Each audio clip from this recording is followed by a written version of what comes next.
ನೋಡಿ ಈ ಸೀರೆನ ನಮ್ಮ ಕಂಡೇರಾಯಣ್ಣ ತಯಾರು ಮಾಡಿರೋ ಸೀರೆ ಯಾವ ಥರ ಇದೆ ಅಂತ ತೋರಿಸ್ತೀನಿ. ತುಂಬ ದಿನದಿಂದ ಕೆಲಸ ಮಾಡ್ತಾರೆ ನಮ್ಮ ಹತ್ರ, ಭಾಳ ಎಕ್ಸ್ಪೀರಿಯನ್ಸ್ ಇರೋ ನೈಕರ. ಇದು ಒಂದು 10 ಸೀರೆ ಈ ಥರ ಡಿಸೈನಲ್ಲಿ ಮಾಡಿದ್ವಿ ನಾವು. ಖಂಡಿತ ಈಗ ನೆಕ್ಸ್ಟ್ ಇದು ಡಿಸೈನ್ ಚೇಂಜ್ ಆಗುತ್ತೆ. ಯಾವ ಥರ ಇದೆ ಅಂತ ಸೀರೆ ನೋಡ್ಬೋದು ನೀವು.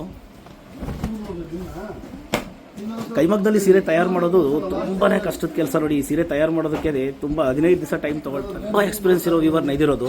ಅದು ಬಟ್ಟೆ ಹೆಂಗಿದೆ ಅಂತಂದರೆ ಸೀರೆ ಇದು ನೋಡಿ. ಈ ಸೀರೆ ನಿಮಗೆ ಪಲ್ಲು, ಬ್ಲೌಸು ಮತ್ತು ಸೀರೆ ಪೂರ್ತಿ ಚೆಕ್ಸ್ ಬರುತ್ತೆ. ಪಲ್ಲು ಆದಮೇಲೆ 2 ಮೀಟ್ರ್ ಮಾತ್ರ ಈ ಥರ ಡಿಸೈನ್ ಬರುತ್ತೆ. ಸೀರೆ ಎಲ್ಲ ಹಿಂಗಿರುತ್ತೆ.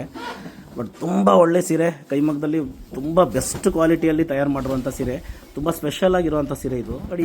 ಈ ರೀತಿ ಕಾಣುತ್ತೆ. ಬ್ಲೌಸ್ ನೋಡ್ಬೋದು ನೀವು. ಬ್ಲೌಸ್ ಕೂಡ ನೋಡಿ, ಇಲ್ಲಿ ಬ್ಲೌಸ್ ಈ ಥರ ಬ್ಲೌಸ್ ಇದೆ.